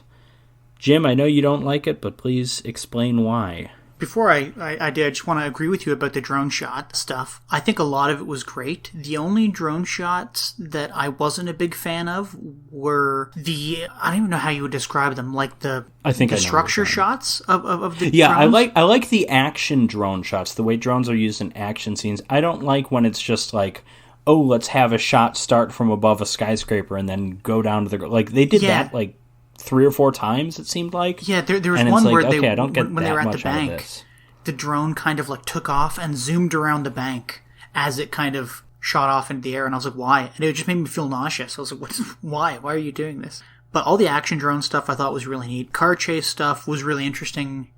Also, can I say a couple more things? Yeah. So, again, I'm going off of Michael Bay's reputation and the Michael Bay films that I've seen, which is not many. But I want to applaud him for not doing 2 things that, to my knowledge, he does all the time. One, gay character, we're not making fun of him, he just happens to be gay. Mm-hmm.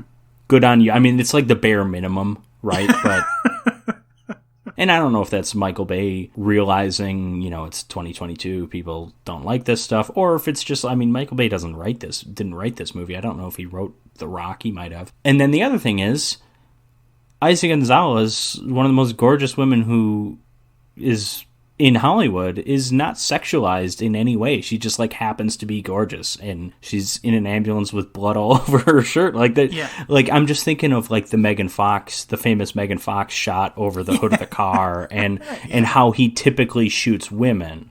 And again, I don't know if this is Michael Bay changing with the times, or if it's just like, I don't know, we just don't have time to sexualize her. But like, good on you, Michael Bay. You met the bare minimum of human decency, I guess.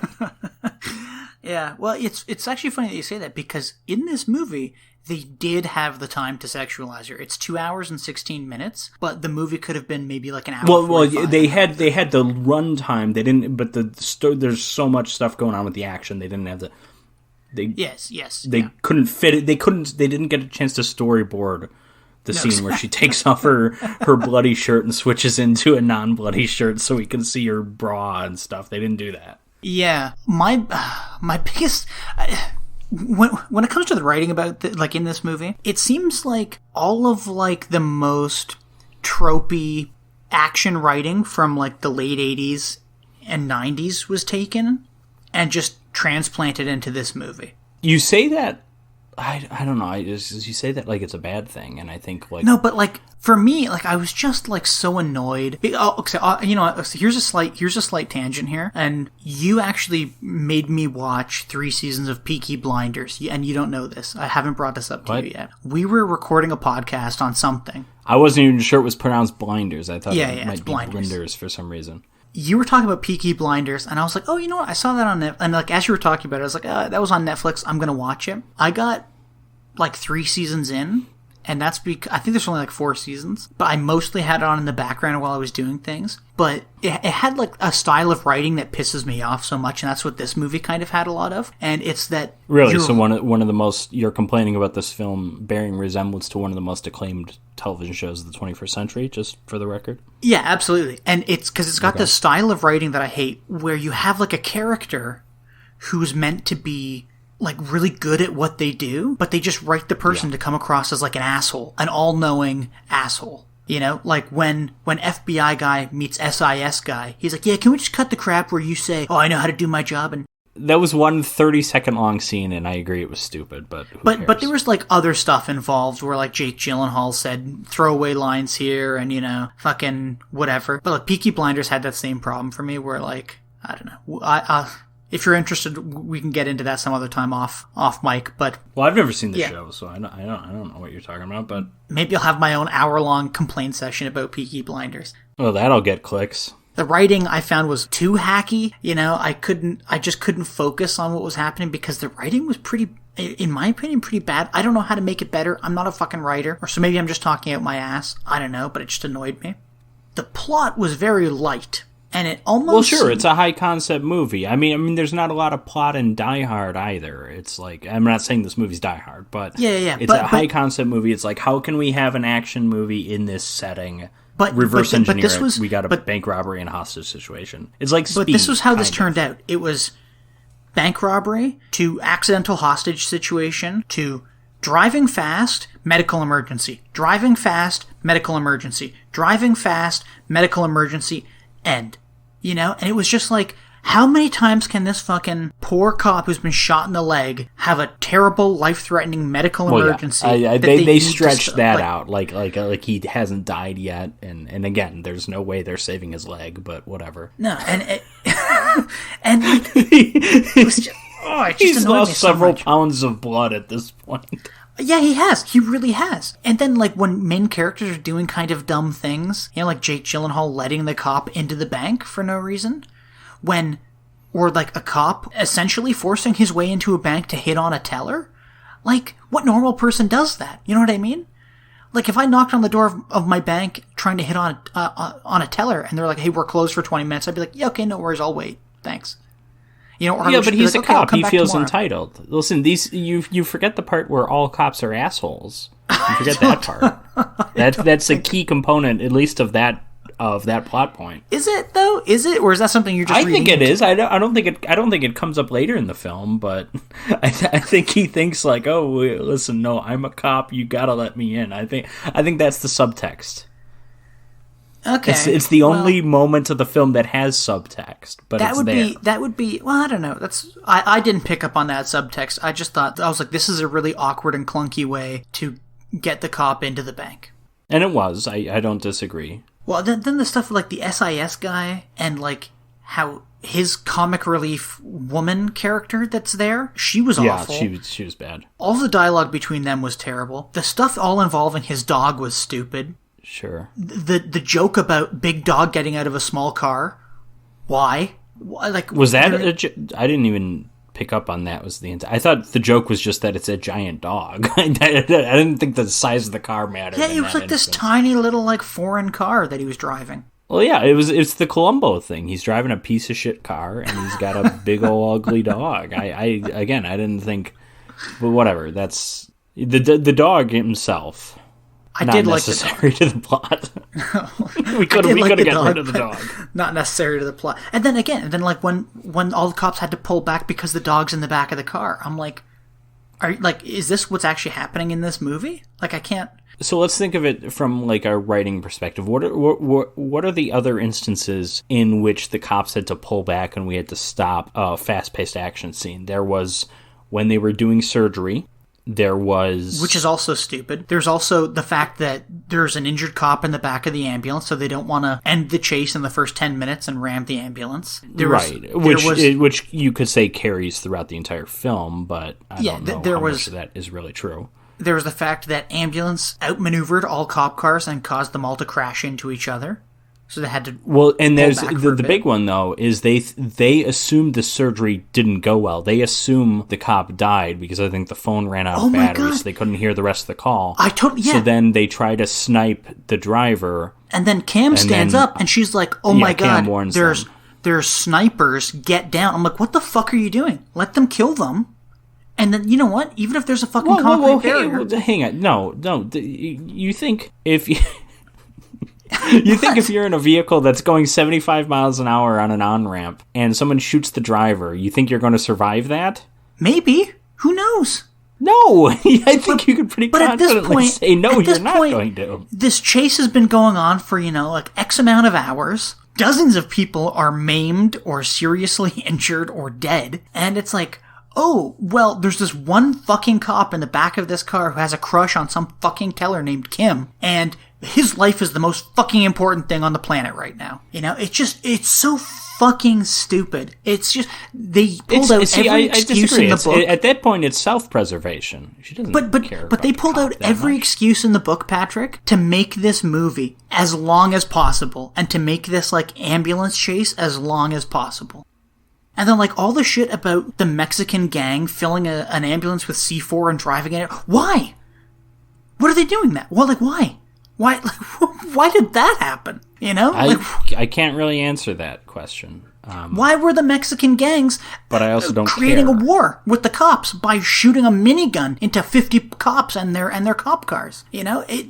So much in this movie didn't make sense. And, like, if half of the stuff that didn't make sense made sense, I might have enjoyed this movie a little bit more. But I was sitting down for 2 hours and 16 minutes watching this, being like, what am I watching? What is happening? What is the point of all of this? Hang on. Sorry, everything in this movie makes sense.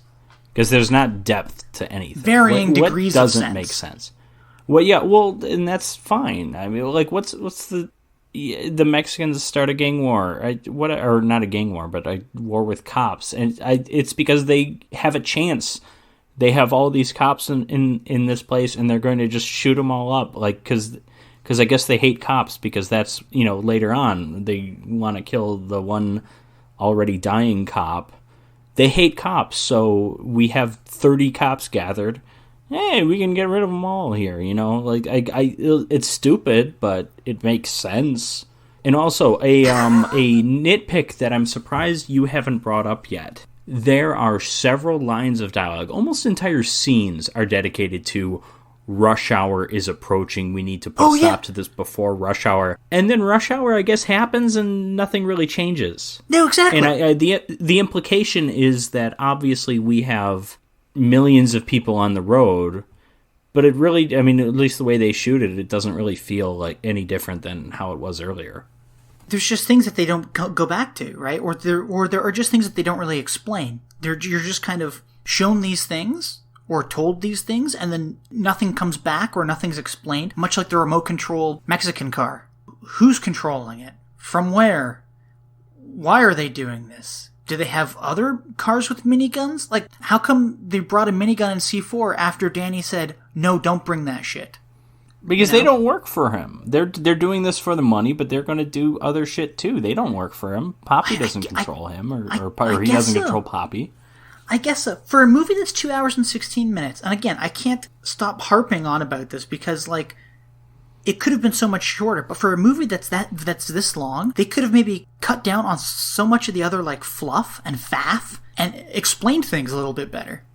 Or added what more of a needed character to be explained to these more? I don't know. It's just a high concept movie about an ambulance chase. I don't think anything needed to be explained any more than it was. I think this is perfectly standard. This is like whatever.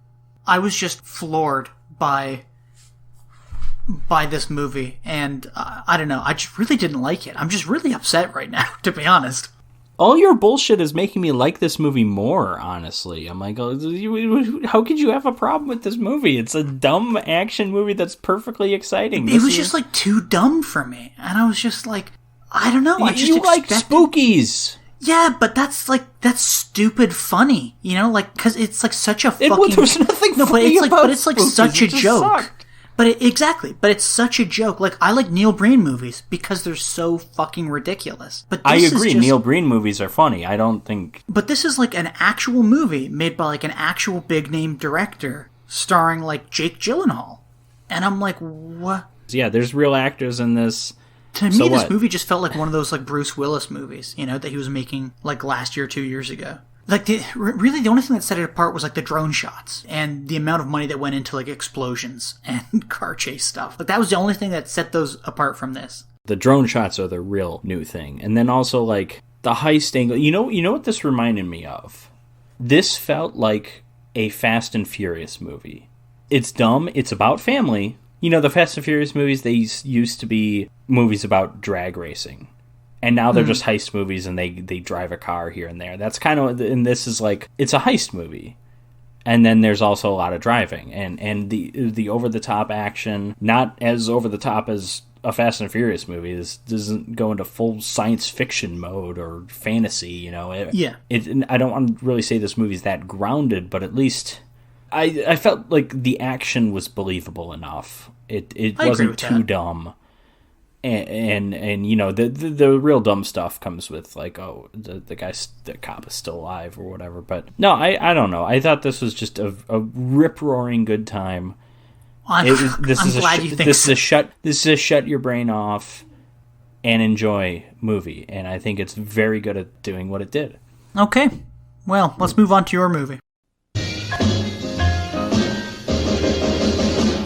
I'm a good, sweet, home-type girl.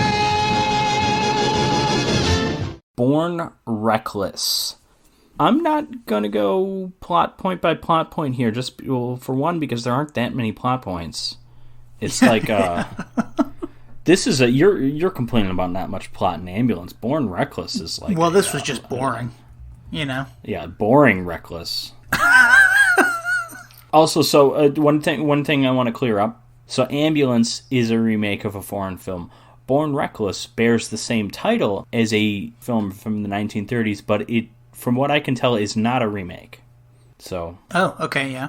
But it's directed by Howard W. Koch, who is, I mentioned the Zucker Brothers movies earlier. He went on to produce some of those, but his real strength, I guess, was like kind of B movies with Mamie Van Doren. He made a number of other films with Mamie Van Doren, including Untamed Youth, which is probably her best known movie.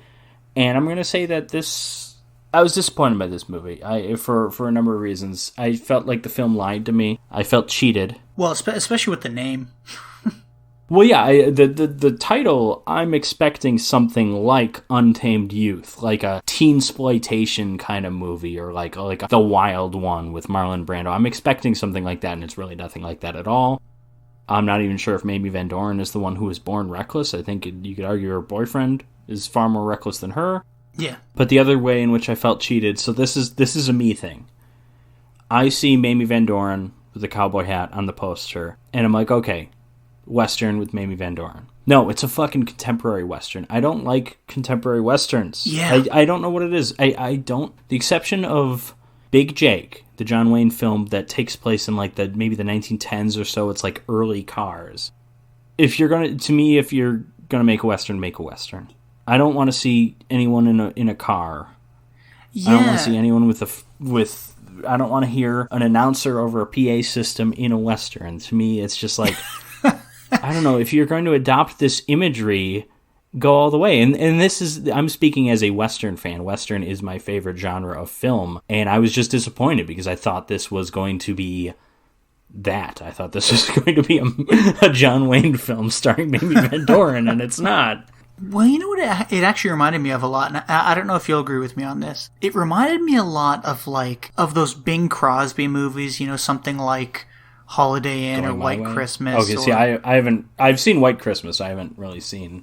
Oh, well. You know what? This is a bit like White Christmas because it's boring as fuck. Sure.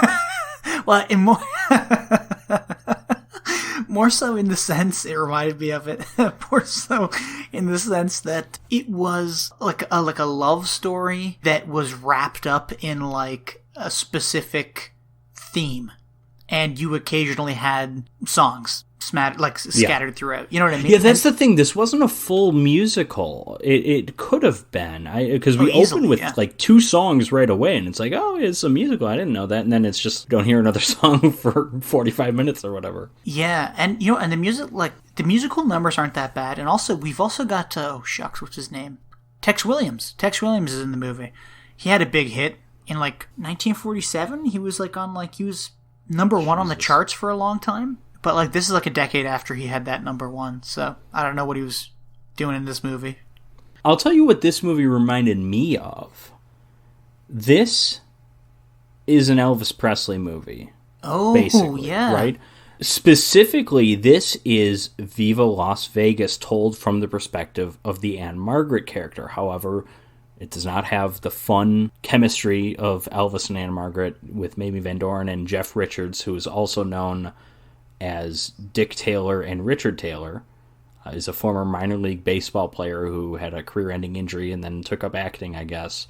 And I'm not sure he made the right decision. But Mamie Van Doren is a musical performer. She's like on the rodeo circuit, and she takes an interest in this other guy who, I guess, at first kind of protects her from like an aggressive man. And this guy happens to engage in rodeo stuff, like dangerous rodeo stuff. And then there's a little bit of like, oh, you know, this is dangerous. Why is he doing this? That's Viva Las Vegas. That's Elvis drives race cars, and Margaret wants him to not drive race cars. Except there's also like a slap-together love triangle here, and then there was a love triangle in Viva Las Vegas also, but it wasn't slapped together. It was like a big part of this movie. But here, Kelly Cobb, Jeff Richards, is like also kind of interested in the character of Liz, played by Carol Omart, which was kind of fun to see her because the only thing I've seen her in is House on Haunted Hill, and she looks kind of different because she's blonde in that and with long hair. Here she's brunette, short hair. But that was like such a small part of the movie. So like at one point, Mamie Van Doren gets jealous, and at another point, she's even like, as he's leaving, she's like imagining him in the car making out with her. Mm-hmm. And then that doesn't really factor into anything. I don't know. It's what this movie. I don't think the movie really excels at anything. What this movie does that I'll give it some credit for is Mamie Van Doren has a decent voice. She's not a bad singer. Yeah, I agree. I think she sings in Untamed Youth also, so she's not like, it's not like she never sang, but it's kind of like Marilyn Monroe. Like, you don't think of Marilyn Monroe as a singer, but she sings some songs in like Gentlemen Prefer Blondes. She's in a few other musicals, and you're like, oh, she's actually not bad. And of course, Mamie Van Doren, for those of you who don't know who this woman is, because I don't think her name has not gone down in the history books the way Marilyn Monroe's has. Mamie Van Doren is like one of the three great American blonde bombshells of like that era. It's Marilyn Monroe, Mamie Van Doren, Jane Mansfield. Mm-hmm. Marilyn Monroe was really the only one who was big enough of a star to truly, like, I don't want to say headline a movie, because obviously Mamie Van Doren headlines this movie, but like Marilyn Monroe was like a box office sensation. I don't think Mamie Van Doren and Jane Mansfield really were. Jane Mansfield was like almost like a B-movie queen for her day. Her movies were kind of trashy, and she did movies in like the early 60s where they showed like nudity, and that's like, okay, Marilyn Monroe's not doing that. And Mamie Van Doren may or may not have done that. I don't know. I haven't seen enough of her films to know if she engaged in such things. I think she's like Marilyn Monroe light, at least in this movie. Yeah, so that's who she is. She's, you know, platinum blonde hair, gorgeous, buxom, right? Yep. Yeah. Very. It's the same kind of thing as Marilyn Monroe, just probably not as talented and definitely not as much of a star. Yeah, I was kind of surprised to see this is a Warner Brothers release. I kind of went into this expecting this to be like a true B movie, and I don't know why. Maybe I've just seen some Jane Mansfield movies that were kind of like that, because I'm not super familiar with Mamie Van Doren. I've seen her in, I think she's in Girls Town. I've seen that. That was a Mystery Science Theater movie. And I've seen Untamed Youth. That's probably about it. Jim, do you have any Mamie Van Doren experiences? No, I was going to say She's still alive, by the way. Is she really? Yeah, she's like probably 100? In her 80s or something. No, she's probably, I don't know if she's 90. Oh, man. Let's see how old she is. No, she is 92. Okay. Wow. No, yeah, I was going to say, old. I do know her name, but I had never seen her in anything. Born in 1931. Jesus. She is perhaps best known for the rock and roll juvenile delinquency exploitation film Untamed Youth. That's what I was hoping this movie would be. I wanted rock and roll. We kind of get rock and roll. Mm-hmm. I wanted juvenile delinquency. I wanted exploitation, and that's so not what this was, and I was disappointed. Yeah, instead, this is like slow, soft, romantic comedy about traveling. I wouldn't even say folks. Comedy. Yeah, you're right. I wouldn't even say there's comedic elements to it, obviously with Cool Man and everything. It was good to see him, by the way. The character's name is Cool Man, but he's played by Arthur Honeycutt, who I know him from the Twilight Zone episode The Hunt, which is a great episode. He's actually one of my favorite performances in that entire series. He's like an old man who goes out coon hunting and dies but doesn't realize it, and then is kind of being brought to heaven but realizes that he doesn't want to be there if his dog isn't allowed to also be there. It's like a touching story. And here he plays cool man who's just kind of a drinker and, whatever. It doesn't have a whole lot to do. Well, what I was going to say, so I said, first off, Mamie Van Doren, fine voice. And I'll say the rodeo stuff, the rodeo stunts, pretty fun, some of them. I don't know, Jim, you're Canadian, so this is what you guys do all the time. Right? Up in Yeah, we Calgary build and stuff. igloos. And I realize I live and closer to do Calgary than you do. Yeah. But Well, it actually was like it was interesting because I'm not really going to call them stunts, really, but like when they were rustling that calf, I thought that was kind of neat. that was where I felt so uncomfortable. So, like, rodeo, whatever, you're on a horse or a bull, and it's like, yeah, they're throwing you around. Like, I don't think there's a whole lot of danger for the animal there. It's the person that's in danger, right? Mm-hmm. And we see that in this film. We see people get tossed, and they do the close-ups of Jeff Richards, which I rather enjoyed. They were fairly well done, but it still kind of reminded me of like those shots in the old 60s, like Batman, where you see Batman surfing and he's just standing in front of a green screen and just tilting his body around. It reminded me a little bit of that. It was certainly better done than that. The stuff that like bothered me, and I guess, there's bullfighting,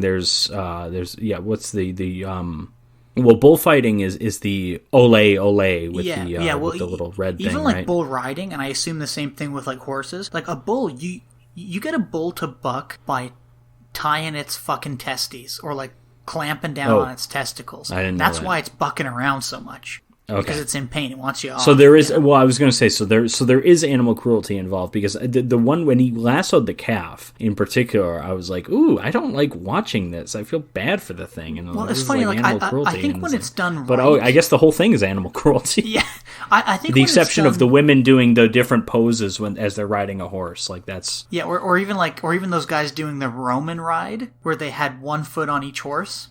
And they were riding around. That was impressive. That was impressive, yeah. I liked that a lot. But like stuff, like there was that one guy who was trying to like rope that calf, and it took like a solid minute and a half, and he's just like yanking on this calf's leg. I'm like, okay, that's enough. Like, stop it. Cut the camera. Yeah, please. yeah. I Or that felt one bad horse for that that calf. fell I'm over, like, and like you could see it roll its neck on the ground. Oh, I don't think like, I noticed that. Oh, yeah. It was like a guy was riding it, and he got like bucked off the horse because the horse itself fell over, face first into the dirt, and like landed on its neck. And I was like, ugh, no thanks. A lot of the stunt stuff was impressive, and I'm sure they got just all the non-main characters in this. Those guys are just rodeo performers. I'm sure they're not actors. Yeah. But it's neat to they're good at their craft. I can say pretty confidently, as we're watching characters watch them, it's made a little bit less exciting because there's like no drama, and in the context of the movie, it's just like kind of time filler, sort of. Half of this movie was time filler. And this is why I think you're insane for going so hard against Ambulance as you did, because this movie is boring and there's so little plot. It's essentially a romance movie, but there's so little to the romance. There's so little to the characters. They don't really have chemistry. Overall, I kind of liked Mamie Van Doren's performance, but like she and Jeff Richards did not hit it off. And then all the drama about the love triangle was like underdeveloped, and then the drama about he does like dangerous stuff is like, I'm not even sure how much of that was in the film. I'm not sure how much of that is me projecting it into the film, because I've seen Viva Las Vegas. I don't know. Yeah, well, you know what? I mean, you're right. There was nothing happening. There was very little plot. There wasn't much character development. Which is fine if this were a musical. If this were an excuse to go from musical number to musical number, or in this case, not musical number, but her profession is she performs at these rodeos. She does songs at these like bars and saloons, except she does like 2 songs, maybe 3. Now, listen, I want you to know, Patrick, just so we're on the same page here, I am picking Ambulance as the better movie over this. I just really hated Ambulance. Oh, so how much did you hate this movie then? No, I didn't even really hate it. I just found it like just lacking in everything. The only redeeming thing I I really had in my notes about this movie was like the rodeo montage, like the first rodeo that they go to, and they do the Roman riding and stuff like that. And then the guy making announcements, he was kind of funny, and he said like cool quippy things like, that boy's as fast as grease lightning, you know? And like, I was like, well, this part of the movie's interesting, you know? And then all the musical numbers I think were fine. They were good. The songs were probably the highlight for me. Yeah, but other than that, it was just like a slow, boring romance about people Very who aren't boring, really that yeah. into each other. You know? And Yeah. I fell asleep watching this movie. I watched it like 2 days ago. I fell asleep at 2 o'clock in the afternoon. You know? I couldn't believe it. There's a couple things here. I'm going to talk about some ways I might have enjoyed this movie more if this movie did blank or whatever, right? I'm going into this now. If it was more of a comedy, i.e. Viva Las Vegas, or if you know, if you take Marilyn Monroe, her acting, and put it in this movie, and you just kind of make the Mamie Van Doren character kind of like a dumb blonde who's like not really aware that people are hitting on her or something, or doesn't really get why people are into her, you could maybe do something fun with that, making it more of a musical. It's like early on in the movie, Mamie Van Doren, she doesn't really have anywhere to go. She doesn't have like a job lined up, so she kind of goes with Cobb. But then that's like her job is irrelevant after that. They just go and hang out with their Hispanic friends. Papa. This is why I thought Poppy was named Papa. I was thinking of this movie. Well, then even like you have a quote unquote blossoming love spark up between Kelly and Jackie. But the only reason she kind of likes him is because he punched a guy out when he was forcing himself on her. You know? Yeah. And nothing else. Like, he doesn't really do anything else throughout the movie to kind of, like, earn more of her respect, and same with her. No, that's definitely true, yeah. How about this? So I talked about this movie might have been better if it was more of a comedy. This movie might have been better if it was more of a musical. How about this? You make it a thriller. Jeff Richards, Kelly Cobb, punches out that dude, and then she trusts him, and then he ends up kidnapping her and, like, trying to rape her or something. He just, like, really... It goes, like, a really weird direction. I don't know. I don't think they would have done that in the 50s, but there's something there, right? You know, he's the good guy, and we know what that means in movies. He's generally going to be a terrible human being, but in the 50s, I think the good guy was the good guy. We didn't look at it as having an ulterior motive too often, I don't think. Yeah, it's just kind of a shame that this movie, I mean, because I'll be honest, Patrick, I have not even a third of a page in notes that I took about this. It was just such a... Well, you took more than me. Movie. Yeah. I made the decision before seeing this movie, because so both of these movies I had never seen before. I made the decision going into this movie, I am not going to take notes. I am going to talk about this just off the cuff, and we don't have to go plot point by plot point. Little did I know there would be one plot point in the film. So yeah, and this is, you know, I think now is as good a time as ever. We're done with Born Reckless. Jim, what did you think of it? It was boring. It was nothing. It was not offensive, but it was not interesting either. You know, it also doesn't belong on our list. No, I'll say this. And with that title, you'd think it would. If this was like a rock and roll Western, you know, this is in the 50s, this is the early days of rock and roll. You could have done something with that. Yeah, I don't know, because it was just, it just seemed kind of like a mainstream, boring love movie. And this is another thing, I'm not sure, you know, if this movie were like, I'm not sure this is what the movie's trying to do, but if this movie were trying to just be a vehicle for the sex symbol that is Mamie Van Doren, I don't think it pulls that off really at all. Whereas I'll go back to Marilyn Monroe again. Some Like It Hot is a vehicle for the preeminent sex symbol of that day, but it's also a good, fun comedy. Like, it's not just that. That's certainly an aspect to it. Same with, like, The 7-Year Itch, which is, of course, the famous movie where she's over the subway and her dress comes up. I actually think that movie kind of sucks, but it's not just trying to be, hey, we have a hot woman in this movie. It's trying to do more than that. I just don't think it's very good. But yeah, this is just like, it almost boring. I don't know how many movies had come out before this starring, you know, Mamie Van Doren, but like at least several. At least okay. Yeah, I don't know. I can look that up. Because for a while I was thinking, like, is this is this movie being made simply to kind of showcase her possible talents in other possible projects? But by the end of it, I was just like, whoa, what did I watch? It was nothing. It was almost like a Hallmark movie, you know? You know what? It's a Hallmark movie. If we combine this with, you mentioned White Christmas earlier. Yeah. If we combine this with they're in the desert and they're lamenting how they don't get to experience the seasons come Christmas time, and then suddenly it finally snows on Christmas Eve, then it's a Hallmark movie. Yeah, you're right. Okay, I'll give you that one. But yeah, I mean, the problem is, like, there weren't really stakes to this movie. Like, this love plot was just so uninteresting, and it's like, I don't really care if she ends up with him. And then she's jealous because he's got the woman she's got Vincent Price's ex-wife from House on Haunted Hill in the picture. Mm-hmm. But then it's like, does he even know he's, like, losing her? He just kind of comes back to her, and it, like, doesn't matter. And then there's he needs to do this rodeo thing. But I'm just like, I don't care about this. They didn't really establish any drama, anywhere. Yeah, there were no stakes for anything really, other than winning money so that they could. Yeah, there were. I don't know about you. There were plenty of stakes. You just chop up one of those bulls. Yeah, you have plenty. Or if you're in Britain, chop up a horse and call it cow. Well, I guess with that, Patrick, I know your answer and I've already given you mine. But which movie did you like better? Ambulance. It had its problems, but overall it was a fun, exhilarating hour and a half that unfortunately had another 35-40 minutes at the back end of that. But no, I really enjoyed Ambulance. I enjoyed it more than I was expecting to. I thought it was a very, very fun action movie, and Born Reckless is dull. There's plenty of other ways to put it, but it's dull. Jim.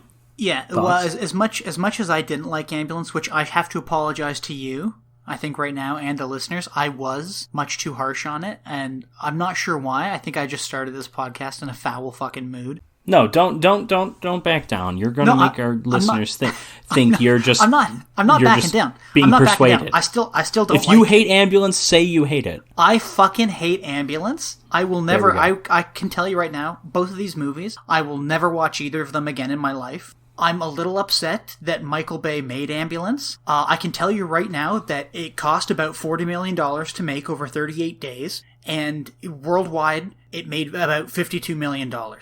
Yes, it was a flop, but that was also because, keep in mind, this was the post-COVID era. Everything was flopping except for Spider-Man. I don't think that's a reflection of the movie, but yes, it did not. No, but I think Michael Bay should personally refund everybody their tickets and refund me the $4.99 it cost to rent this on YouTube in Canada. Oh, come on. You work like 3 jobs and you're complaining about $4.99. That is true. Fuck off. Yeah, I work 3 jobs because I can't afford anything. Also, I just realized, so Ambulance is a Universal picture. We're recording this in early November. I probably had the ability to watch this on Peacock because I subscribe to Peacock 1 month a year because that's October. You watch as many of those old school horror movies as you can. Haven't canceled it yet, and I'm assuming this was probably on there, but I didn't think, and I rented it. Michael Bay, pay me back, even though I like the film. Now, you know what? Yeah, I really didn't like it. Again, I'll never watch it again, but it was more of an interesting watch over Born Reckless. I don't know. I already got it all out of my system. I'm relaxed now. I think I'm going to have a beer and never watch Ambulance again. But first, Jim, I want you to answer the question. How do these 2 films stack up as a drive-in double feature? They don't. They don't work. Absolutely not. There's a world where maybe the reverse could be interesting because Born Reckless is just so boring, and then Ambulance is like, whoa, my God, things are happening, and wakes you up out of your coma. Yeah, even then, I think while you're watching the cop slip into one, and but no, it's that's good. And it hurts. Born Reckless really isn't a drive-in movie either, and this is the problem that we've run into maybe just this one time, I don't know, in that, if I'm putting movies on this list that I've never seen, you were going to get a dud every now and then. Not just that it's like a boring or a bad movie, but that it just really doesn't belong with the type of films that we're trying to talk about, and, who you can never know until you try. No, though, but I think that's fun to do that, because sometimes once in a while you need a dud, right? And we got to watch a movie that neither of us have ever seen. So, 2 movies, in fact. Yeah, and overall, I mean, this season has been, it's a lot of films I haven't seen before. Valley of Iguanji, Twice Dead, Single White Female, and both of these movies. This is exciting. So, I am recording this a few days later because we need a new outro, because we ended up scrapping one of the movies that was randomly selected for next week. So, originally, we had the 2008 British bank thriller starring Jason Statham, The Bank Job. Very, very memorable title, but hey, another bank heist movie. So we're keeping that one because the problems were not with that. The problems were with the next film, the 1981 John and Bo Derek movie, Fantasies. I say 1981 because that is when it was released. However, it was shot several years earlier and not released for some time, perhaps because Bo Derek was underage when it was made, and she is apparently rather nude in the film, as she is in all John Derek films. Yeah, that's just something neither of us want to get into, neither of us want to talk about, neither of us want to watch. So we're keeping The Bank Job, and we took another spin on the random number generator, and we got the 1986 Stuart Gordon cult classic From Beyond. A lot of nudity in that movie too, quite frankly, but it's of people of age, so, you know, I don't see a problem with that. So The Bank Job, From Beyond, that is what we have in store for you next time. We hope to see you there.